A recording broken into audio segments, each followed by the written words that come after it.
que le RDPC peut envisager une alternance démocratique au sommet de l'État sans que cela soit perçu comme un séisme politique? Est-ce qu'il peut, vous voulez qu'on fasse dans la politique fiction? Vous avez dit que vous pensez tout le temps à l'alternance. Parce qu'aujourd'hui... Cela va de soi. Cela va de soi. Mais le moment de parler de l'alternance, on prendra les dispositions. C'est pour ça que j'ai dit dans une autre interview que le président Biya est notre candidat déjà acté. Le candidat naturel. Mais si le président Biya à un moment donné nous dit vraiment, camarade, je souhaite partir. Parce que ce que les Camerounais... C'est lui qui peut dire, vous ne pouvez pas le dire aussi. Ce que les Camerounais ne prennent pas souvent en compte, c'est que l'engagement politique est d'abord personnel. Oui, bien sûr. C'est fondamental, mais les gens n'en tiennent pas compte. Mais nous, on a demandé au président Biya, représentez-vous, monsieur le président. Mais il peut nous dire, je ne me présente pas. Qu'est-ce qu'on fait? Mais on va choisir un autre candidat dans le RDPC. Que vous avez bien préparé. On ira... Vous savez combien de temps il a fallu pour préparer Amadou Ahidjo? Vous savez combien de temps il a fallu pour préparer André-Marie Mbida? Vous savez combien de temps il a fallu pour préparer Paul Biya? Pourquoi vous voulez qu'on s'étripe? Après, on va préparer. On n'est pas une dynastie, on est une république. C'est ça que le président Biya s'efforce de bien construire et solidement. Une république. 2018, un tribunal, une nation suspendue aux lèvres de ses orateurs. D'un côté, un homme en robe noire porteur d'un espoir électoral. De l'autre, une machine d'État bien huilée, prête à ne rien céder. Maurice Kamto face au Conseil constitutionnel. Une joute mémorable. Un moment qui aurait pu appartenir à l'histoire. Mais voilà, nous sommes en 2025 et comme un vieux fantôme, ce souvenir refuse de disparaître. Grégoire Oona, lui, n'a rien oublié. Il revient sur scène, ressuscite l'épisode et d'une phrase bien tranchée, il ravive les braises. Un clash, un rappel brutal que même après 7 ans, certaines plaies politiques ne se referment jamais. Vous avez vu, ça me rappelle encore une question que je me suis posée dans le champ politique. Qu'est-ce que les Bamileke et les Bétis viennent chercher au Conseil constitutionnel? J'ai posé cette question. Ça n'a pas lieu d'être. On est Camerounais. Mais tout le monde a su qu'on n'a pas à être Bétis ou Bamileke. On est Camerounais sur le champ politique, sur le champ de la gestion de notre pays. Tous les Camerounais peuvent se retrouver et doivent se retrouver pour travailler pour leur pays. Il n'y a pas besoin d'être sorti de telle ou de telle ethnie. On n'a pas besoin de favoriser telle ethnie au détriment de telle autre. Maurice Kamto, ces jours-là, en 2018, ne plaidait pas un simple dossier.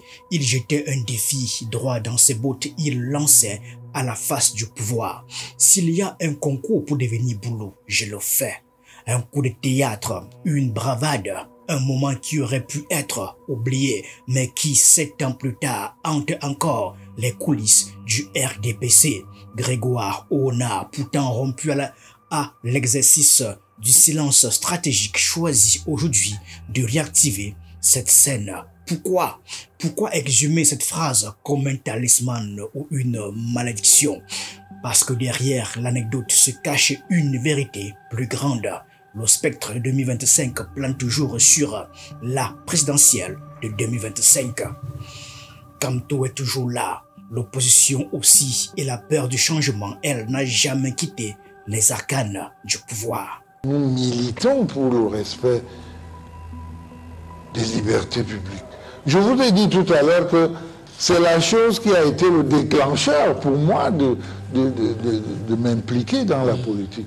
C'est le déclencheur, la démocratie, la liberté.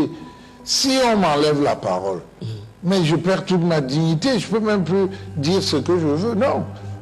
Le RDPC défend les libertés publiques. Mais les libertés publiques ne signifient pas faire n'importe quoi ou dire n'importe quoi. C'est pas parce que je suis libre que je vais me mettre à vous injurier, à vous dire n'importe quoi, à raconter n'importe quoi. Non. Il y a des règles que la société nous impose et nous devons vivre suivant ces règles. Pendant que les caméras sont braquées sur ces règlements de compte ailleurs, dans l'ombre des salons feutrés, Paul Biya, le maître du jeu, peaufine son échiquier. On parle de, je cite, renouvellement des organes de base du RDPC. Mais renouvellement de quoi au juste? De visage, de méthodes, d'idées. Les nominations tombent minutieusement, choisies savamment, dosées. Un savant équilibre entre fidélité et contrôle. Le RDPC n'innove pas, il se perpétue comme une boucle infinie. Paul Biya, en stratège, continue de bâtir son rempart, une architecture du pouvoir où rien ne dépasse, où tout est calculé, car derrière le rideau, une réalité demeure. 2025 approche et l'inévitable question ressurgit. Monsieur le ministre, dis-moi les yeux dans les yeux, oui, en regardant les téléspectateurs. Oui. Aujourd'hui au RDPC, y a-t-il nécessité de convoquer un congrès? Si c'est moi qui jugeais de la nécessité... J'ai dit au RDPC. Oui, au RDPC, j'ai dit donc... Oui. Vous me demandez si c'est nécessaire de convoquer un congrès aujourd'hui. Moi, je vous réponds non. C'est pourquoi faire aujourd'hui. Est-ce que vous avez l'impression que tous les membres... Mon avis peut changer demain. Parce que s'il y a nécessité demain, on convoque. Alors dites-nous, vous qui êtes un peu dans la sphère, la haute sphère du parti, est-ce qu'il y aura congrès avant les élections? Mais je ne peux pas vous dire qu'il y aura congrès ou qu'il n'y aura pas congrès. S'il y a nécessité, ceux qui doivent convoquer vont le convoquer. Alors vous avez... Vous voulez le congrès pourquoi? C'est pas nous qui le donnons, c'est votre congrès, c'est pas le nôtre. Non, non. Mais vous, moi, je vous ai dit, je suis surpris que vous allez nous faire l'exégèse. C'est comme si le petit catholique de la mission catholique de Ngomjap que je suis s'en va expliquer la Bible au Saint-Père. Ah, arrêtez ça, arrêtez ça. Ils vont même jusqu'à nous dire tel ne doit pas être candidat, tel ne doit pas être candidat. Non. Monsieur le ministre, nous posons des questions. Ne vous mêlez pas des problèmes. Nous posons juste les questions, c'est vous qui les répondez. Mais moi, je vous donne les réponses. Mais il faut dire aussi que ce débat interne, c'est-à-dire le débat... C'est dans ce décor de stabilité apparent qu'une fissure inattendue apparaît. Léon Taylor Onana, cadre du RDPC, ose l'impensable. Il attaque en justice son propre camp. La raison, le conseil municipal du RDPC à Monatélé a effectivement déposé une requête en référé le 25 mars 2025 auprès du tribunal de première instance de Yaoundé. Il conteste la légitimité des récentes nominations des nouveaux membres au comité central du RDPC effectué par Paul Biya, président national du parti. Selon lui, ces nominations sont illégales car le dernier congrès ordinaire du parti remonte à septembre 2011, alors que les statuts du RDPC prévoient une tenue tous les 5 ans. Il demande donc la convocation immédiate d'un congrès ordinaire pour régulariser la situation. Une révolte, une erreur de calcul, un signal faible d'un système qui vacille. Qu'importe, l'acte est inédit et rappelle une chose, même dans les forteresses les mieux gardées, des brèches peuvent se former. Vous avez certainement vu circuler ce référé au fond de désignation d'un mandataire ad hoc en charge de la convocation et de la fixation de l'ordre du jour du congrès du RDPC, assigné aux responsables par un de vous militants, pas moins que conseiller municipal de la commune de Monatélé. J'ai nommé Léon Taylor Onana. Ça vous a interpellé? J'ai vu ça, mais pour moi c'est une blague. Bon, la justice fera son travail. Mais il est justement du RDPC. Mais oui, mais... Donc c'est un débat interne aussi. C'est pas un débat interne, vous n'allez pas nous dire que c'est un débat interne.